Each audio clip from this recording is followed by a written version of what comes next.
Watershed, it can be said, our home place. The clouds, the hills, our roof, our halls, and simple truth of watershed, here all our waterfalls. Since the dawn of our time, we humans have lived off the land and the waters that make up our watersheds. Everything we have and will have comes from those watersheds. This is no truer in any place than the Ottawa Valley. Since the first Algonquins hunted these woods and fished these waters, living off the land has been synonymous with the valley. For many of us, those days have long since passed, but for some valley residents, their livelihoods continue to come from working our landscapes, whether it be farming, forestry, or tourism. We've been here for a few years. My daughter, I think, says that her daughter now is the 7th generation. I think she's figured that out. So my daughter and son-in-law, they do about 7 acres of organic heirloom vegetable production now on the farm. But this farm has been for the 30 or more than 30 years that I have farmed, it's been a beef farm. The Dobson farm is not your typical farm, however. Since 2003, Dobson's has strived to cut out the middleman. Instead of the traditional practice of selling their beef wholesale, they have chosen to take it directly to the consumer, retailing from their farm or at farmers' markets such as the ones in Carp and Ottawa. Their uniqueness does not cease here, however. While most beef farms feed their cattle grain, the Dobsons instead chooses to graze their cows on grass, giving it a more natural and organic touch. We think that our grass-fed beef fits in very nicely with what we want the vision that we have for the farm. Although farmland has been a common sight in the Ottawa Valley over the last century, it was not always so. For thousands of years before the first European settlers began farmsteading in the valley, the Algonquins lived here. Harvesting from the land continues to this day for the Algonquin, as Jim Maness explains. Well, each year we have an annual traditional harvest. A lot of the people call it a hunt, but the way we look at it is Mother Earth gave us these animals as a gift. So we don't call it a hunt, we class it as being a harvest. And we always ensure that the sustainability of the moose and the deer herd are top priority for us. Because many of the Algonquins depend on the moose for food, sustaining the moose population for future generations has become a top priority. We've had agreements or arrangements with the Ministry of Natural Resources. We work hand in hand to get the sustainable number of moose that we can harvest. We established a tagging system for the moose. So we ensure that only a sustainable number gets harvested, and we've yet to go over that sustainable number. We only harvest on Crown lands, or if we have the permission of the private landowners, then we'll harvest on their land. But I would say the majority of our harvest is in Algonquin Park. Although the Algonquins have been hunting in the valley for thousands of years, it was the prized furs that drew the first French voyageurs into the region's woods. In search of pelts from animals such as beaver or fox, the voyageurs were the first Europeans to enter the valley. Although the trapping industry is not what it once was, the tradition continues to this day. In the winter, the last 33 years I've trapped. For close to 30 years it was just basically myself, so it was quite a unique wilderness experience. Every day was a different experience. And now I've started taking people in the bush on winter bush tours, but for close to 30 years it was just basically myself. So it was quite a unique wilderness experience. Every day was a different experience. See animal tracks, see different wildlife.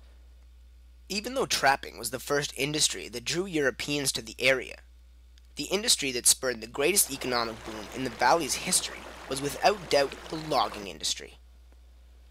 Drawn into the woods with the promise of untold fortunes, lumber barons set up logging camps to harvest the wood, followed by huge log drives down the rivers in the spring, delivering the wood to market. The lumber industry has continued to be an important economic sector in Renfrew County, creating jobs for whole families for generations.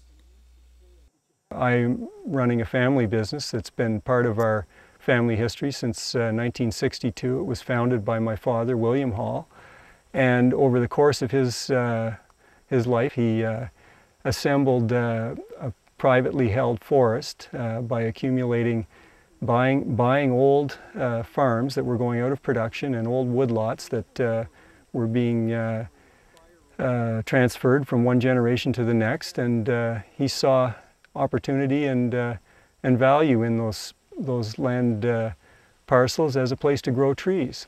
The bulk of the harvested trees will be used to produce some form of everyday product. But what of those branches and scrap parts of the tree that are not used?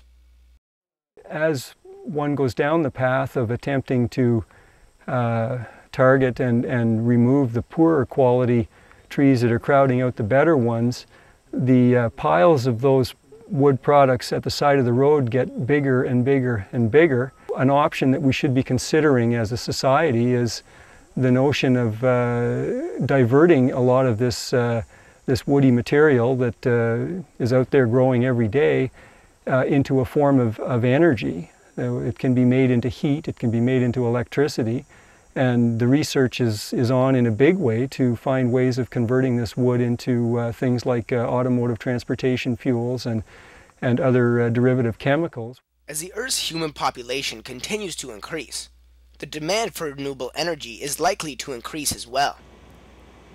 Renfrew County is uniquely suited to produce this renewable energy in the form of hydroelectricity. The generation part of this organization dates back to 1903, and it was the first original generation plant in Ontario, in Renfrew, excuse me, was built by Thomas Lowe, and that's the plant further downriver from where we are standing right now. Presently, we're one of the few energy sources that are derived from a renewable product. We're fairly clean. I say that, the reason I say it, fairly clean. The byproducts that we have, the water passes through the actual generators, which there is no pollution in that at all. But we have trucks, we have gas, we have stuff like that. So, but other than that, the production of the electricity is clean. As energy demand increases, the need for renewable energy will become ever more apparent. But what do we do when all the waterfalls are dammed up? Where will this much-needed renewable energy come from? The answer may come from above, literally. Another way that solar energy and the environment can be of financial assistance to individuals, or to help contribute to kind of a green economy that Ontario is seeking, is through a program called the Microfit program. The Microfit program is an opportunity for individuals or groups to create a generating station through solar, wind, biomass, and I guess the biggest uptake in this area has been a solar uptake, simply because this particular region has got the highest number of sunlight hours per year. Surprise, surprise. Even though we might think it's Southern Ontario is hotter, but Eastern Ontario has more hours of sunlight per year. If you have taken a drive through the valley lately, you have no doubt seen the landscape has become increasingly dotted with these microfit and fit installations. Using the idea that many generating stations together produces vast amounts of electricity, this could be part of the answer to meeting our future energy needs. Harnessing the unlimited power of the sun, these installations range from very small to very large. But I also co-own with my husband Frank a microfit installation located near Killaloe. It's a 10 kilowatt installation that's been up and running since the middle of May. And so far we've produced over 5,000 kilowatts of electricity in the 3 months that it's been up and running, so we're very pleased about that.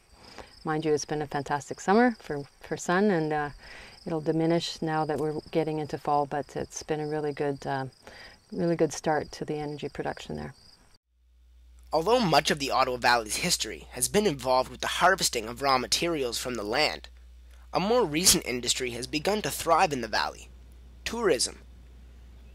Situated around one of the world's best whitewater rafting rivers and home to countless escarpments, the valley has begun to benefit from the natural wonders many residents take for granted. One such place is the Bonnechere Caves of Eganville. These caves have been here in development for, I'll say, thousands of years. To be a little more specific, if I can be specific about this age, the last 10 or 12,000 years these caves were formed by initially the glacial water getting into cracks or joints in the limestone, and then eventually the water of the Champlain Sea that flowed off this land, and then finally the Bonnechere River that flowed through this valley for many years, the water working its way through the cracks in the limestone. These caves are what's called solution caves, and that means that the limestone itself has been dissolved by the water. So folks in this area knew there were caves here. There's many stories about people going into these caves. You couldn't get too far. People back in those days, yes, they could walk into the caves by the river's edge here, some sinkholes on the property, you could go down inside. Nobody in those days, got into the caves as far as where we take our public today. It was only since the water's been blocked off that we can actually take our public in there, and that was the intent. Block off the water, bring the water level down, put in boardwalk and lights, and that was done in the 1950s. So that people could walk through passages that had lain dark and underwater for thousands of years. Nestled beside the historic Forest Chute, the Bonnechere Caves welcomes thousands of visitors every year to scour its depths. Showcasing the natural wonders of the cave's formations, as well as delivering a dose of scientific knowledge, the Bonnechere Caves is truly a gem of the valley. Whilst bringing economic boost to the surrounding area with minimal environmental impact, industries such as the Bonnechere Caves play a key role in the green economy. This property sparks the imagination. It's about scientific information. It's about spirituality. I can't tell people how to enjoy this property. I love the fact that my wife and I own this property. I love welcoming people to it. I can't tell people that you have to come here and respect the scientific information and be in awe of it. A lot of people come here, and walking through these passageways is a spiritual experience, and I can understand that. And I, every day, take a look around and I say, you know what? This is fantastic. This is a geological gem. It's important that people see things like this. When people see something like this, it opens up their mind to other parts of nature. I feel it's very important that we have these types of places open to the public. As the natural resources of the valley become depleted and degraded, economic sectors that depend on them will be affected. Perhaps other industries will take their place. Or perhaps conserving the nature in our neighborhood and showcasing it to the world is a way to address our economic woes and provide benefits to our region for generations to come.